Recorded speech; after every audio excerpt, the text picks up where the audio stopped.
জুম্মার দিন ইসলামে অত্যন্ত গুরুত্বপূর্ণ ও ফজিলতপূর্ণ একটি দিন। তাই এ দিনে কিছু ভুল কাজ থেকে বিরত থাকা জরুরি। সর্বপ্রথম, জুম্মার নামাজ কোনোভাবেই কাজা বা বাদ দেওয়া যাবে না।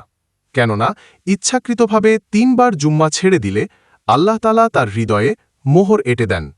দ্বিতীয়ত, খুতবার সময় একেবারে নীরব থাকা আবশ্যক, এমনকি কাউকে চুপ করতেও বলা যাবে না। তৃতীয়ত, জুমার দিনে গোসল না করে নামাজে যাওয়া উচিত নয়, কারণ এটি একটি গুরুত্বপূর্ণ সুন্নত। চতুর্থত, পরিচ্ছন্ন ও সুগন্ধি ব্যবহার করে ভালো পোশাকে জুম্মার নামাজে যাওয়া ইসলামের আদব, যা অনেকেই অবহেলা করে থাকেন। পঞ্চমত, জুম্মার ফজিলতের অংশ হিসেবে সূরা কাফ পাঠ করা উত্তম কাজ, যা না পড়লে একজন মুসলমান বড় ফজিলত থেকে বঞ্চিত হয়। এসব ভুল এড়িয়ে জুম্মার দিনটিকে ইবাদত, পবিত্রতা ও বরকতের মাধ্যমে কাটানোই মুমিনের কর্তব্য।